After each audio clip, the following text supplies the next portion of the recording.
यीशु नाम,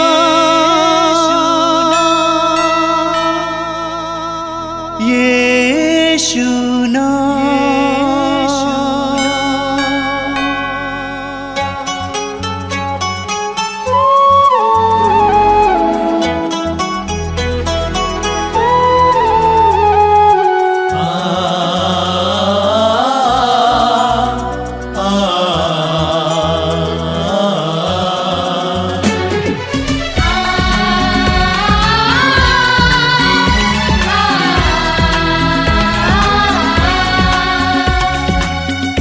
पूरब से पश्चिम तक,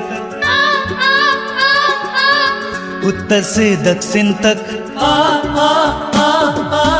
पूरब से पश्चिम तक, उत्तर से दक्षिण तक, गूंजे गूंजे यीशु नाम, यीशु नाम। पूरब से पश्चिम तक, उत्तर से दक्षिण तक, गूंजे गूंजे यीशु नाम, यीशु नाम।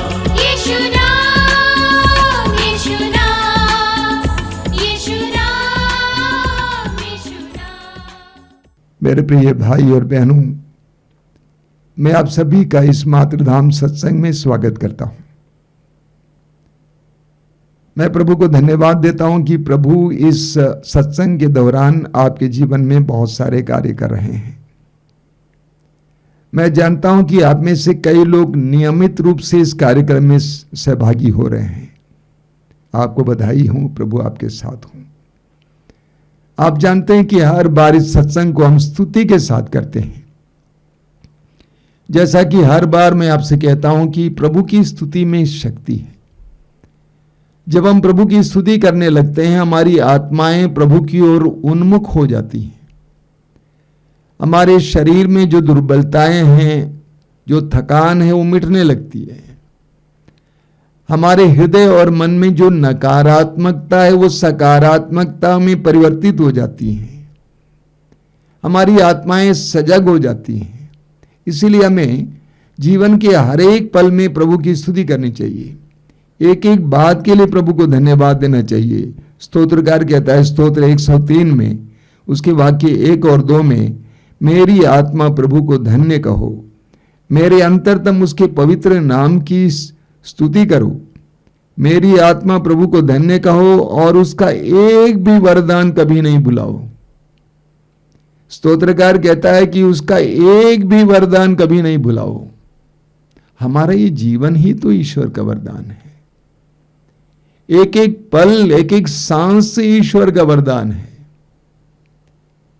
एक एक पल ईश्वर का वरदान है। ईश्वर हमें संभालता है, हमें ईश्वर के संरक्षण का अनुभव होता है।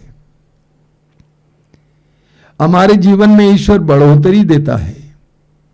उम्र के अनुसार हम बढ़ते हैं। ईश्वर हमें ऊर्जा देता है, सामर्थ्य देता है, शांति देता है, आनंद देता है। हमारे दुखी हृदयों को ईश्वर आनंदित करता है। तो स्तोत्रकार कहता है कि किसी भी वरदान को हमें कभी नहीं भुलाना चाहिए।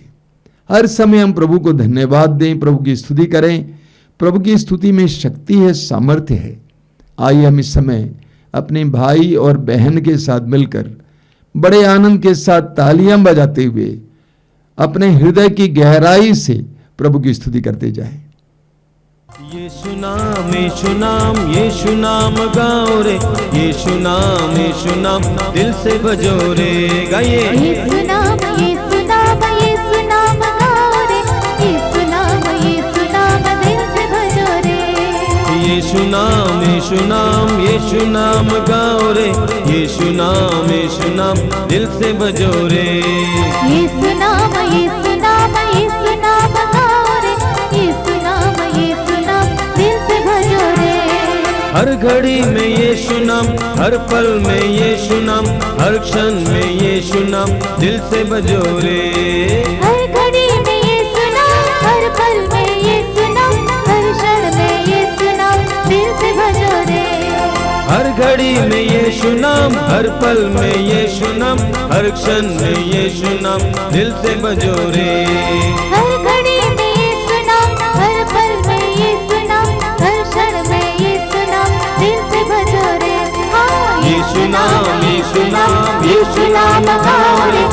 यीशु नाम दिल से भजो रे। सब मिलकर यीशु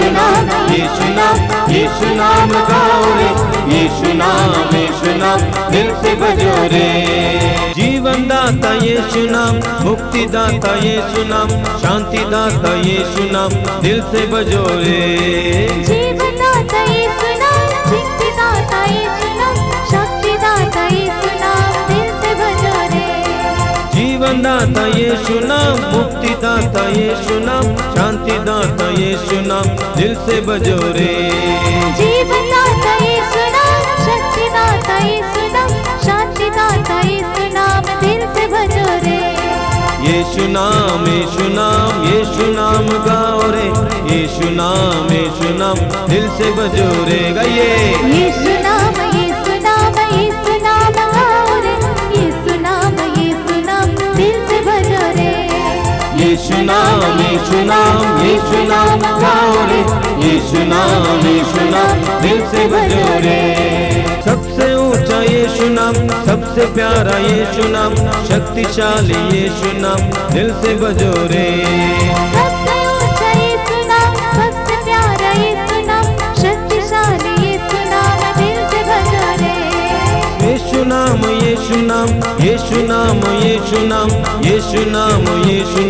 दिल से भजो रे। यीशु नाम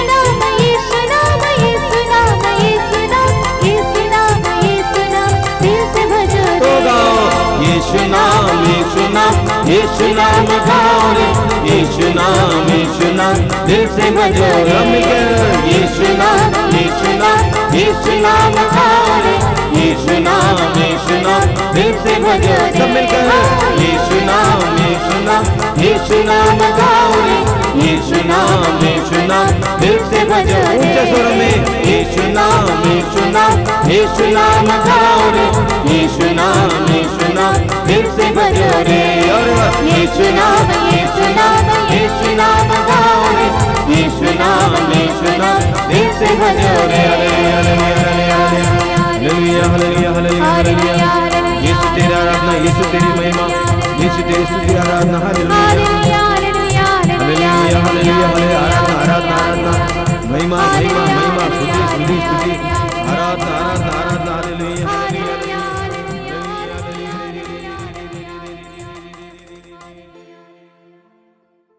आइए हम प्रार्थना करें। अपनी आंखें बंद रखिए, अपने आप को शांत कीजिए। आप जहां कहीं भी बैठे हो, इस समय प्रभु की उपस्थिति में बैठे। अगर आप कोई काम कर रहे हैं, मैं आपसे अनुरोध करूंगा कि इस समय अपने काम को जरा दूर रखें, अपने आप को पूरी तरह से निर्वृत्त करें और प्रभु की उपस्थिति का एहसास करें। प्रभु आपको प्यार करते हैं। प्रभु ने जानबूझकर आपको इस सत्संग में, इस प्रार्थना में भाग लेने का मौका दिया। वो आपके जीवन में सत्संग के दौरान कुछ करना चाहते हैं। आपके हृदय के एक एक भाव को प्रभु जानते हैं। आपकी पीड़ाओं को प्रभु जानते हैं। आपकी आवश्यकताओं को प्रभु जानते हैं। प्रभु यीशु, मैं तुझे धन्यवाद देता हूं इन पलों के लिए। मैं जानता हूं, मैं विश्वास करता हूं कि इस समय तू मेरे भाई बहनों के साथ है।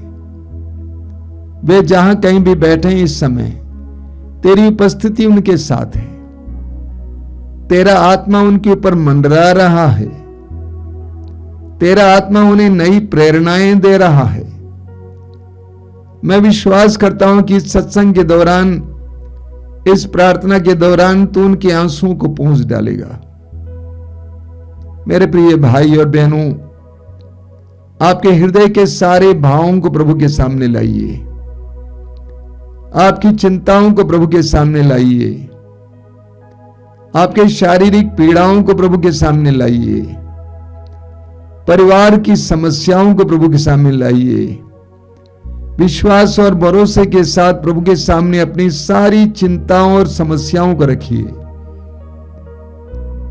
प्रभु अपने पवित्र वचन में कहते हैं, यदि तुम विश्वास करोगे तो तुम परमेश्वर की महिमा देखोगे। यदि तुम विश्वास करोगे तो तुम परमेश्वर की महिमा देखोगे। आप परमेश्वर की महिमा देखना चाहते हैं अपने जीवन में, अपने परिवार के जीवन में, अपनी परिस्थितियों में, प्रभु पर विश्वास लाइए, भरोसा लाइए, हृदय खोलकर इस समय प्रभु के सानिध्य में बैठिए। प्रभु को आपके जीवन में कार्य करने दीजिए। पवित्र आत्मा का आह्वान कीजिए। इस समय पवित्र आत्मा से कहिए कि आइए पवित्र आत्मा, जीवित ईश्वर की आत्मा, प्रेम की आत्मा, शांति की आत्मा, हम पर उतर आइए, हमारे जीवन में आइए, हमारी परिस्थितियों में आइए। पवित्र आत्मा का स्वागत कीजिए। इस समय गीत गाते हुए पवित्र आत्मा का आह्वान कीजिए। उस पवित्र आत्मा को आपके जीवन में, आपके हृदय में, आपके जीवन में आने दीजिए। पवित्र आत्मा, पवित्र आत्मा, तेरा स्वागत है, तू मुझ में छा जा। पवित्र आत्मा,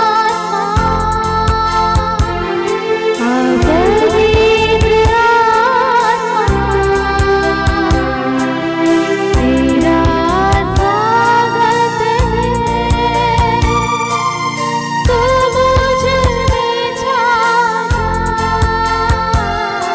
जा। पवित्र आत्मा, पवित्र आत्मा, तेरा स्वागत है, तू मुझ में छा जा। पवित्र आत्मा, पवित्र आत्मा,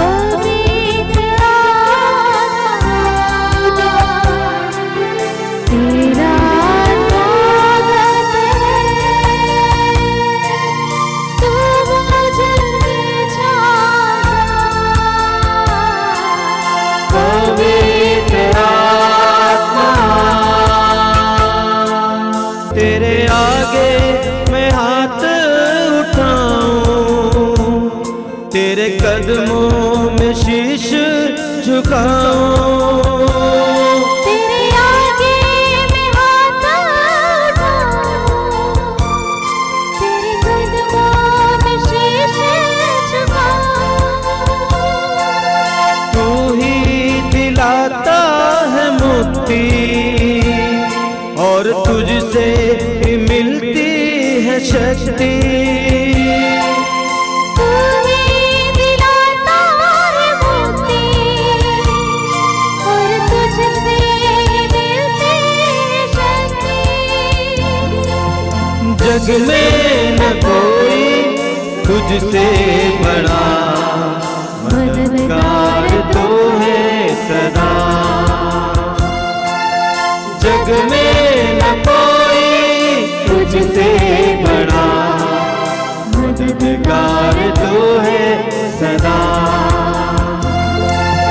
पवित्र आत्मा, पवित्र आत्मा, तेरा स्वागत है, तू मुझ में छा जा। पवित्र आत्मा, तूने ऐसा छू लिया है, मुझको ही बदल दिया है।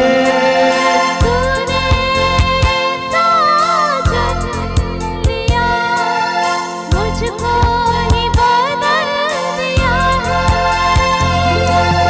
जीवन तू और सत्य भी तू है, और तू तो मेरा प्रभु है। जीवन भी तू और सत्य भी तू है,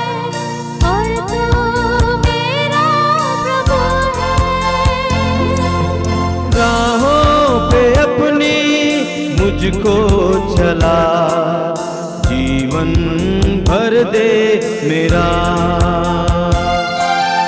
राहों पे मुझको तूने चला, जीवन भर दे मेरा। पवित्र आत्मा, पवित्र आत्मा, तेरा स्वागत है, तू मुझ में छा जा। पवित्र आत्मा, पवित्र आत्मा, तेरा स्वागत है, तू मुझ में छा जा। पवित्र आत्मा। अपनी आंखें खोलें। मेरे प्रिय भाई और बहनों,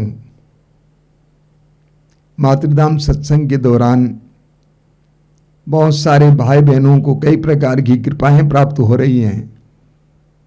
इसके लिए मैं प्रभु को धन्यवाद देता हूं। कई लोग आश्रम आते हैं और टेलीफोन के द्वारा और अन्य माध्यमों के द्वारा हमें इस बात की खबर देते हैं। कोरोना काल से ये कार्यक्रम शुरू हुआ था, लेकिन अभी भी काफी संख्या में इस कार्यक्रम में लोग बड़े चाव से, बड़ी भक्ति के साथ भाग लेते हैं। इसके लिए मैं प्रभु को धन्यवाद देता हूं, आप सभी को बधाई देता हूं। मैं आपसे अनुरोध करूंगा कि जब आप पवित्र वचन सुनते हैं, पवित्र वचन को पवित्र समझकर सुनेंगे। पूरी बाइबल को हम प्रभु की प्रतिज्ञाओं का ग्रंथ कह सकते हैं। इसमें आप और मेरे प्रति ईश्वर की प्रतिज्ञाएं छपी हुई है, और इन प्रतिज्ञाओं को हमारे जीवन में पूर्ण होना है तो हमें इन प्रतिज्ञाओं पर विश्वास करने की आवश्यकता है। आप ये विश्वास करें कि जब आप पवित्र वचन सुन रहे हैं तो आपके जीवन में कुछ हो रहा है।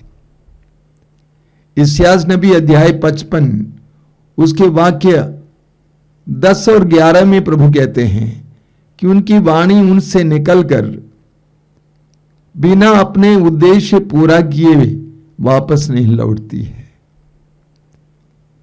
पवित्र वचन अपना उद्देश्य पूरा करके ही प्रभु के पास लौटता है।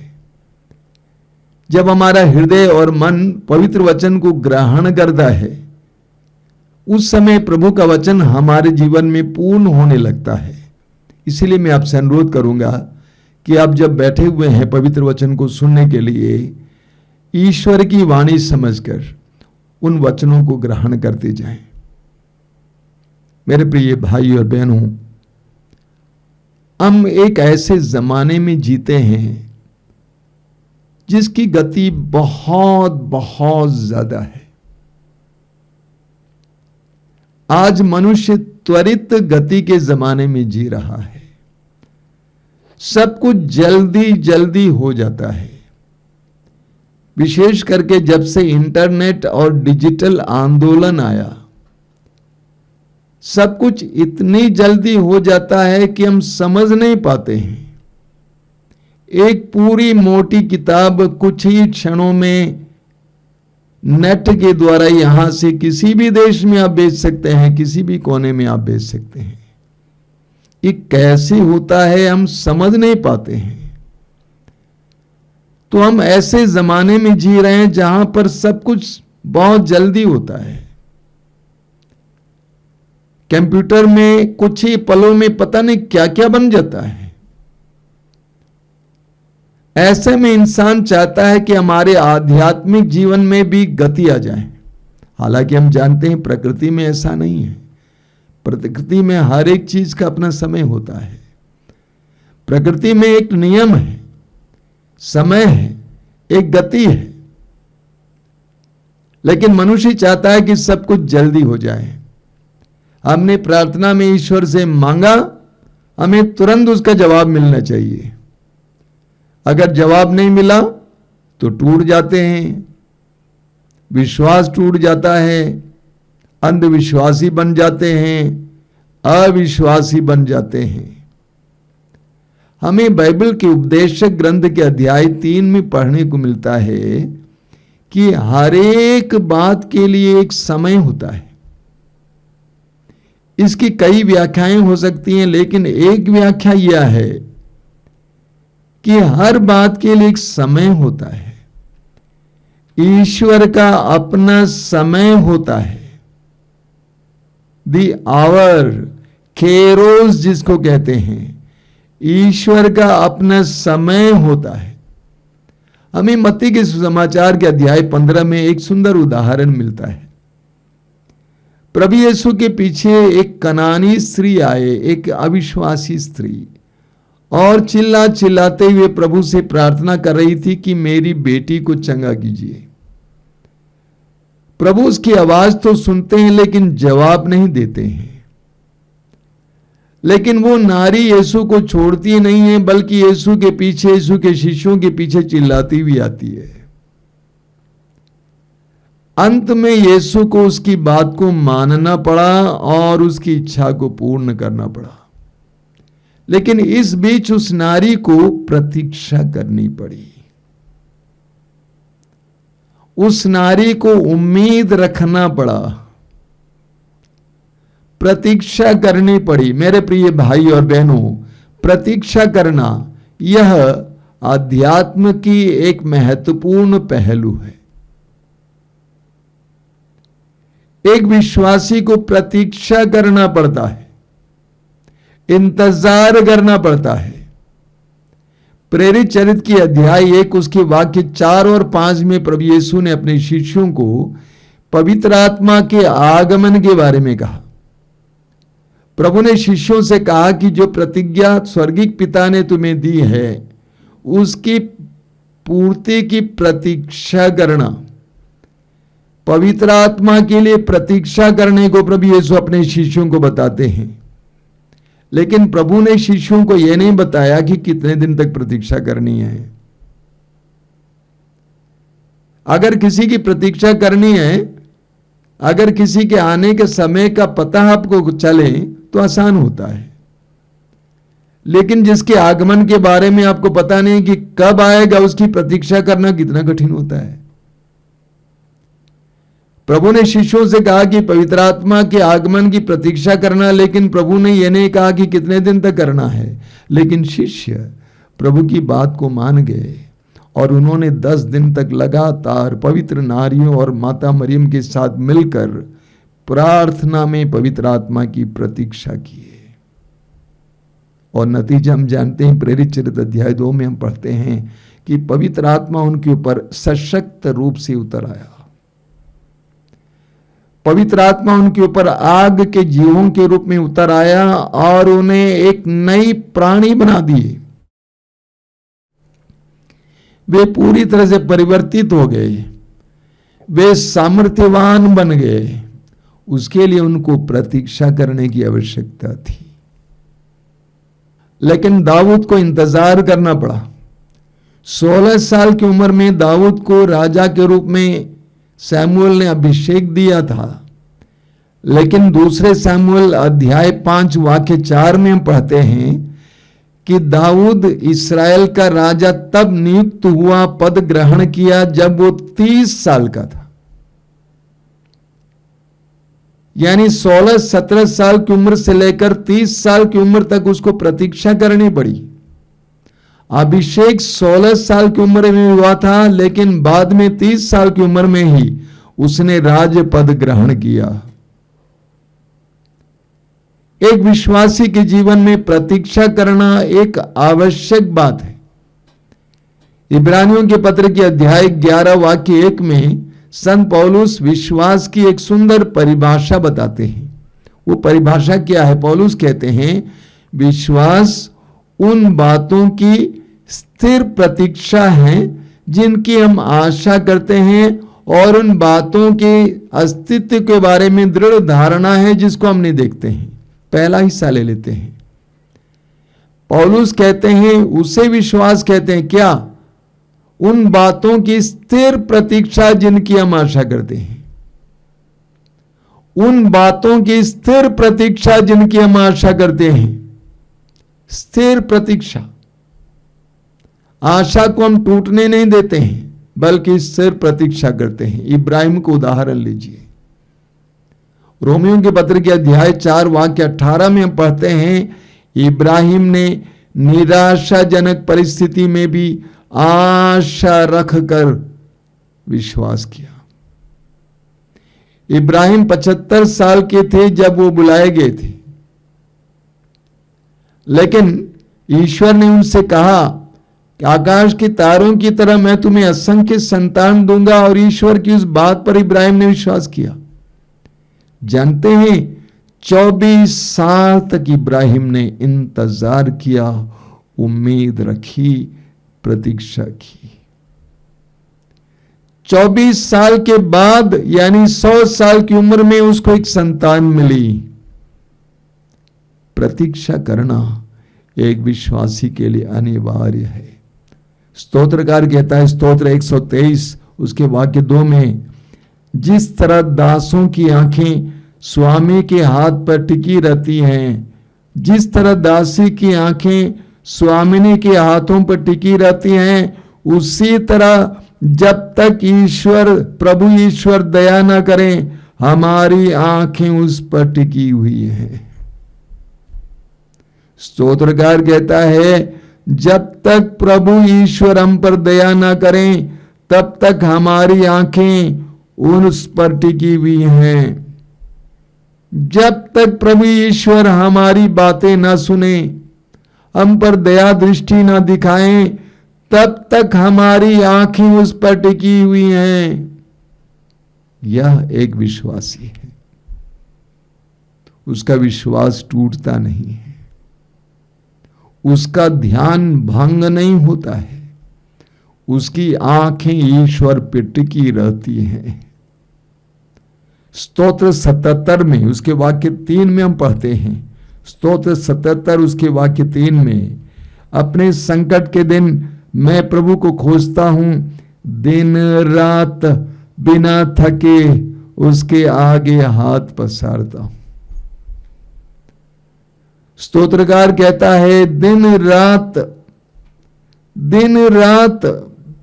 बिना थके उसकी ओर हाथ पसारता हूं। प्रतीक्षा करना, बिना थके, बिना हारे। नबी मीका के ग्रंथ को उठाइए, उसके वाक्य 7 अध्याय 7 वाक्य 7 में क्या लिखा हुआ है, मैं प्रभु की राह देखता रहूंगा, मैं अपने मुक्तिदाता ईश्वर पर भरोसा रखूंगा, मेरा ईश्वर मेरी प्रार्थना स्वीकार करेगा। एक सच्चे विश्वासी की प्रार्थना है। इन वचनों को आप बार बार दोहराएंगे बाद में पढ़ते समय। स्तोत्रकार कहता है, मैं प्रभु की राह देखता रहूंगा, मैं टूटूंगा नहीं, मैं निराश नहीं होऊंगा, मैं अंधविश्वासी नहीं बनूंगा, बल्कि मैं प्रभु की राह देखता रहूंगा, मैं अपने मुक्तिदाता पर भरोसा रखूंगा, मेरा ईश्वर मेरी प्रार्थना स्वीकार करेगा,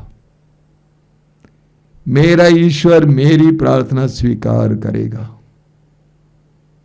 एक विश्वासी को एक ऐसा भरोसा होना चाहिए और उस भरोसे में उसको प्रतीक्षा करने की आवश्यकता है। मैंने कई लोगों को देखा है कि जो कुछ दिन प्रार्थना में आते हैं उसके बाद टूट जाते हैं, चले जाते हैं, निराश हो जाते हैं। अब इब्राहिम का उदाहरण लीजिए। इब्राहिम से ईश्वर ने कहा कि आकाश के तारों की तरह मैं तुम्हें अनंत असंख्य संतान दूंगा, जबकि इब्राहिम की एक भी संतान नहीं थी। इब्राहिम ने इंतजार किया, प्रतीक्षा की, 10 साल नहीं हुआ, फिर 10 साल। आप और मैं होते तो हम लोग क्या करते?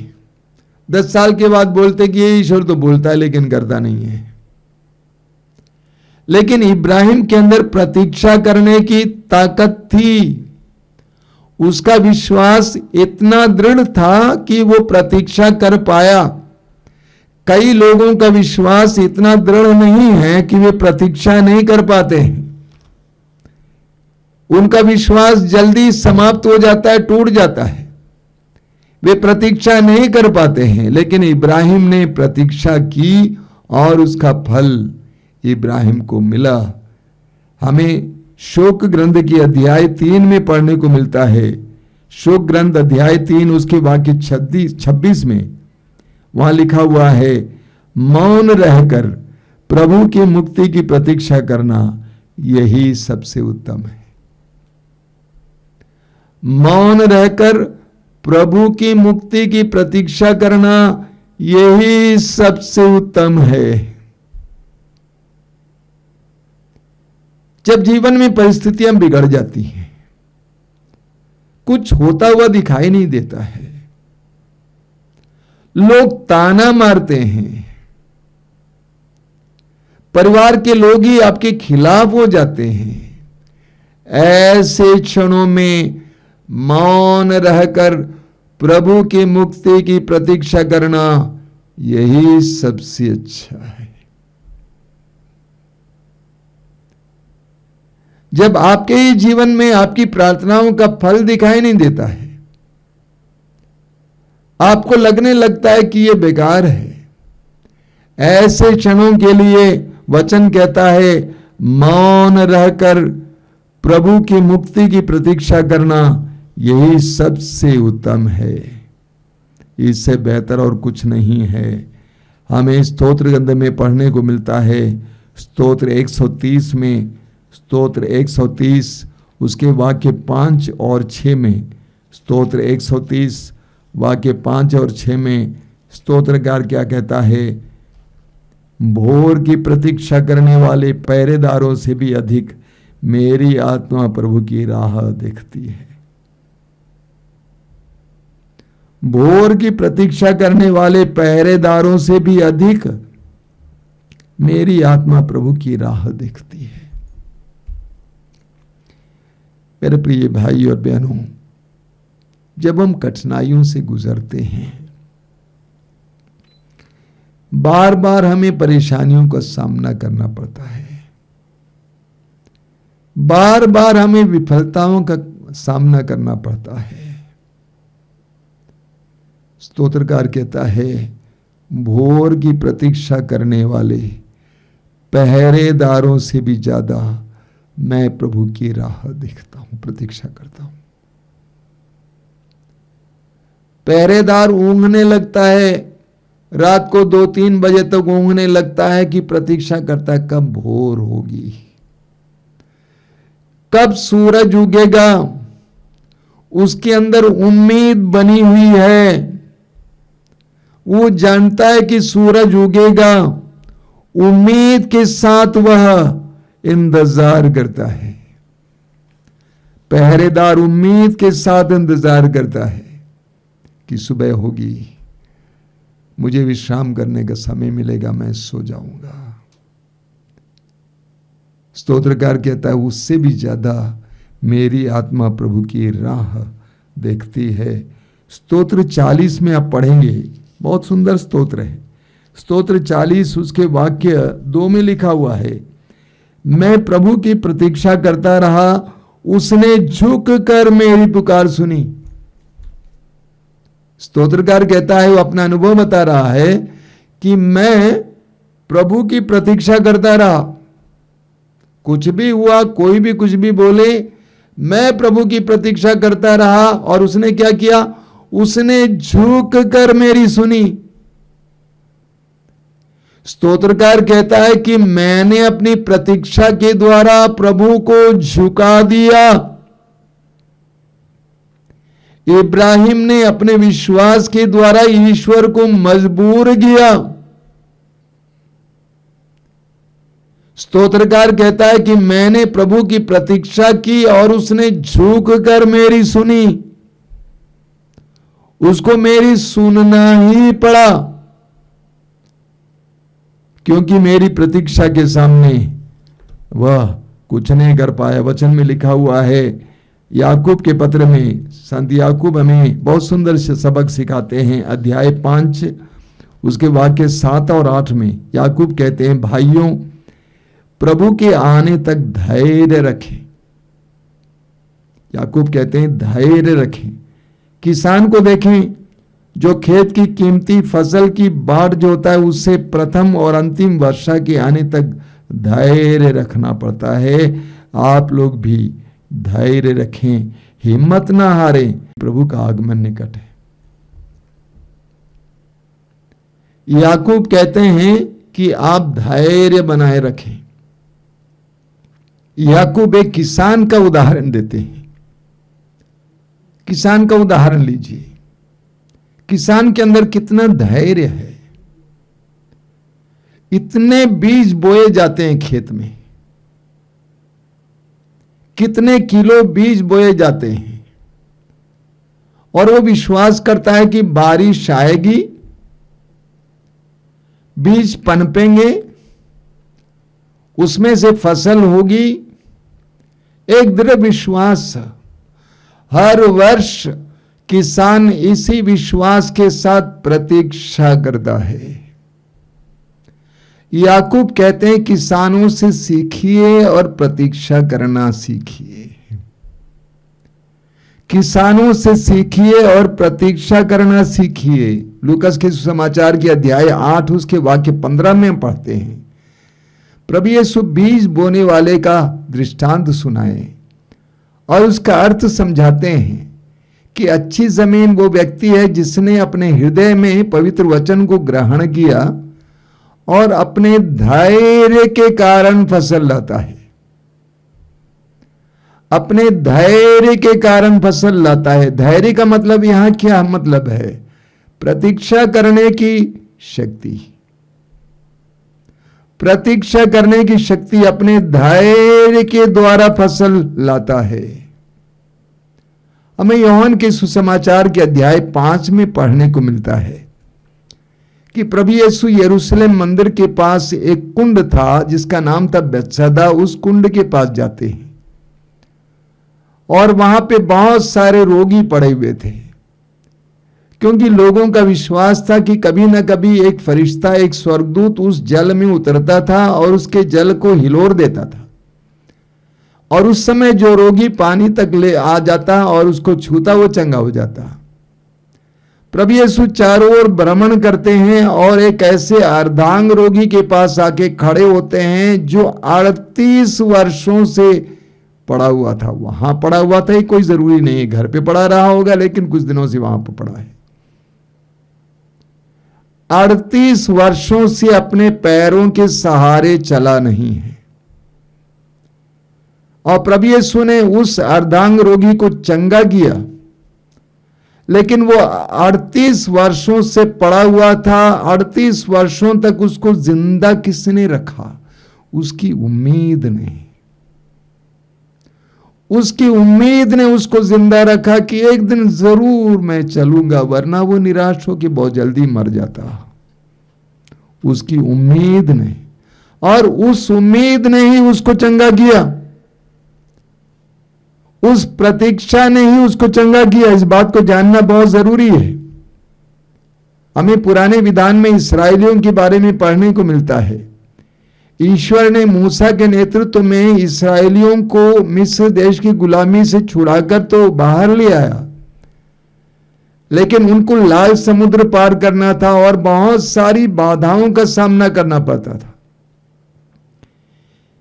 और लाल समुद्र पार करते समय मिस्र के राजा अपनी सेना के साथ उनका पीछा किया। सभी लोग डर गए, घबरा गए। मूसा ने कहा चिंता मत करो। निर्गमन ग्रंथ अध्याय 14 वाक्य 14 में हम पढ़ते हैं, मूसा ने लोगों से कहा कि क्यों घबराते हो? तुम्हारा ईश्वर तुम्हारी ओर से उनसे लड़ेगा। हमारे जीवन में यह विश्वास होना जरूरी है। मैं सैकड़ों लोगों के साथ वार्तालाप करता हूं, मैंने देखा कि लोग विश्वास करते हैं प्रार्थना करते हैं, वचन पढ़ते हैं, सर्विसेज में जाते हैं, मिस्सा में जाते हैं, रोजरी बोलते हैं, लेकिन प्रतीक्षा करने लायक विश्वास उनके अंदर नहीं है। प्रतीक्षा करने लायक विश्वास उनके अंदर नहीं, उनका विश्वास बहुत टूट जाता है, बहुत परेशान हो जाते हैं, घबरा जाते हैं वे लोग। स्तोत्र 37 उसके वाक्य 7 में हमें पढ़ने को मिलता है। स्तोत्र 37 वाक्य 7, वहां पर स्तोत्रकार कहता है, प्रभु के सामने मौन रहकर उसकी प्रतीक्षा करो, जो फलता फूलता है उस पर मत झुंझलाओ, और न उस मनुष्य पर जो षड्यंत्र रचता है। स्तोत्रकार कहता है कि प्रभु के सामने मौन रहकर प्रतीक्षा करो, अगल बगल में मत देखो, घबराओ मत, झुंझलाओ मत। मत्ती के समाचार के अध्याय 14 में हम पढ़ते हैं कि प्रभु यीशु की आवाज को सुनकर पेतरुस पानी पर चलकर यीशु की ओर आ रहा था। गलीलिया के झील में यीशु की ओर उसकी दृष्टि थी, तब तक वो यीशु की ओर जा रहा था, पानी पर चल रहा था, लेकिन उसकी दृष्टि दाएं बाएं लगी तो वो डूबने लगा। स्तोत्रकार कहता है, जब तुम्हारी परिस्थितियां डरावनी हैं, निराशाजनक हैं, तुम्हें बार बार विफलताएं देखने को मिलती हैं, तुम प्रभु की ओर देखो, दृष्टि प्रभु पर लगाओ और मौन रहकर प्रतीक्षा करो, झुंझलाओ मत, घबराओ मत, झुंझलाओ मत, मौन रहकर प्रतीक्षा करो। पेतरुस को सुनिए, पेतरुस का पहला पत्र उसके अध्याय 5 वाक्य 6 में पेतरुस क्या कहते हैं? पेतरुस कहते हैं, आप शक्तिशाली ईश्वर के सामने विनम्र बने रहें। आप शक्तिशाली ईश्वर के सामने विनम्र बने रहें, जिससे वो आपको उपयुक्त समय में ऊपर उठाए। एक बार और पढ़ता हूं, ध्यान से सुनिए। आप शक्तिशाली ईश्वर के सामने विनम्र बने रहें, जिससे वह आपको उपयुक्त समय पर ऊपर उठाए। आप चाहते हैं कि इसी समय हो जाए, पेतरुस कहते हैं ना, विनम्र बने रहो प्रभु के सामने। वह उपयुक्त समय पर, यानी सही समय पर तुमको ऊपर उठाएगा। हम लोग स्वयं ऊपर उठने का प्रयास करते हैं, आज ही होना चाहिए, कल ही होना चाहिए। पेतरुस कहते हैं कि आप विनम्र बनकर ईश्वर के सामने उपस्थित रहें, समय आने पर, उपयुक्त समय पर वो आपको ऊपर उठाएगा। मेरे प्रिय विश्वासी भाई और बहनों, मसीह भाई और बहनों, हमारे जीवन में विश्वास की यात्रा में प्रतीक्षा करना एक महत्वपूर्ण बात है। विश्वास के साथ प्रतीक्षा करना, विश्वस्त बनकर प्रतीक्षा करना, विश्वास के साथ प्रतीक्षा करना और विश्वस्त बनकर प्रतीक्षा करना, ईमानदार बनकर प्रतीक्षा करना।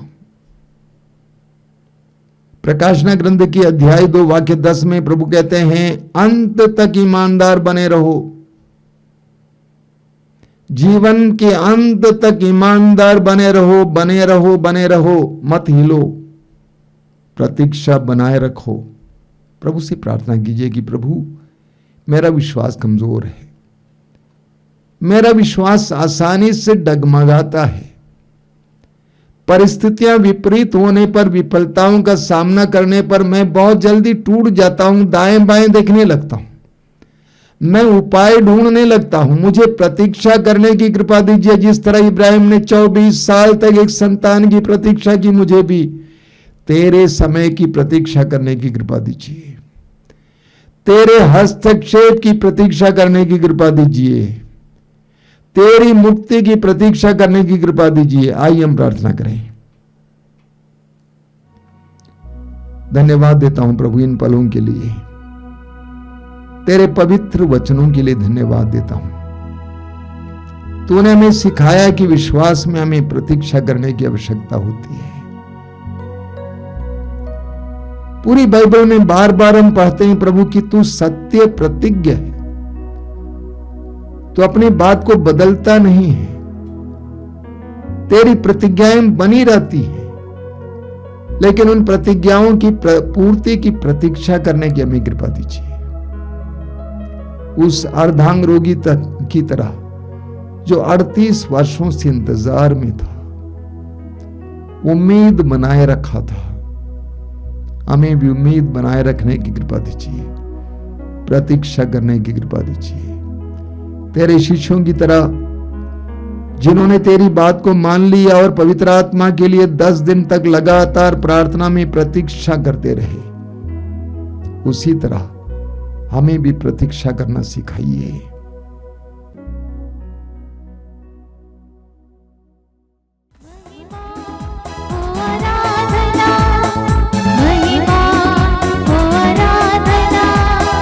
महिमा हो आराधना, महिमा हो आराधना, महिमा हो आराधना, महिमा हो आराधना, महिमा हो आराधना, महिमा हो आराधना। मेरे यीशु तेरी आराधना, मेरे यीशु तेरी आराधना, महिमा हो आराधना, महिमा हो आराधना, महिमा हो आराधना, महिमा हो आराधना, यीशु तेरी आराधना, तेरी आराधना, तेरे यीशु तेरी आराधना। तेरी आराधना। तूने बनाई ये ज़मीन, तूने बनाया आसमान, तूने बनाई ये ज़मीन, तूने बनाया आसमान, तूने बनाई ये ज़मीन, तूने बनाया आसमान, तूने बनाई ये ज़मीन, तूने बनाया आसमान। गाए प्रशंसाए ज़मीन, झूम उठे सारा जहां, गाए प्रशंसाए ज़मीन, झूम उठे सारा जहां। महिमा हो आराधना, महिमा हो आराधना, महिमा हो आराधना, महिमा हो आराधना, यीशु तेरी आराधना, तेरी आराधना, तेरे यीशु तेरी आराधना। तेरी आराधना। कितना सुंदर, कितना महान है मधु से मीठा तेरा नाम, कितना सुंदर, कितना महान है मधु से मीठा तेरा नाम, कितना सुंदर, कितना महान है मधु से मीठा तेरा नाम, कितना सुंदर, कितना महान है मधु से मीठा तेरा नाम।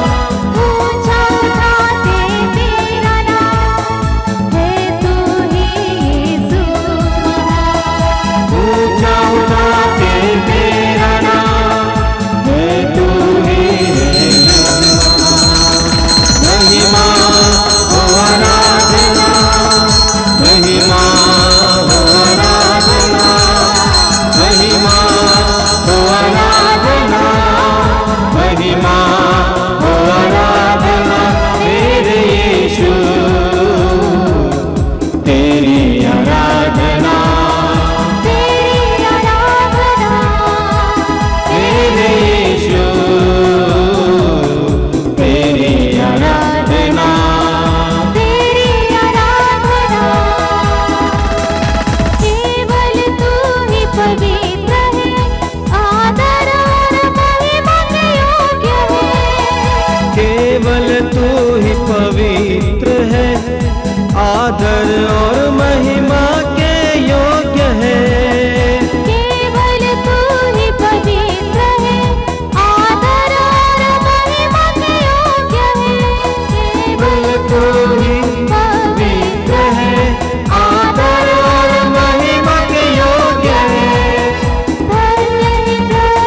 से भरा तेरा नाम। महिमा हो आराधना, महिमा हो आराधना, महिमा हो आराधना, महिमा हो आराधना तेरे यीशु,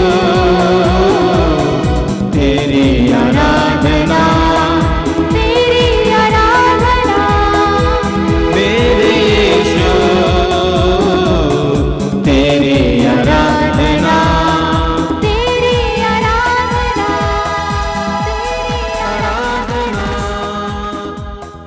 तेरी आराधना।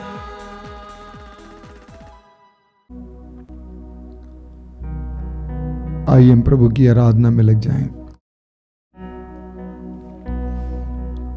मैं आप सभी से अनुरोध करूंगा कि आप जहां कहीं भी बैठे हों,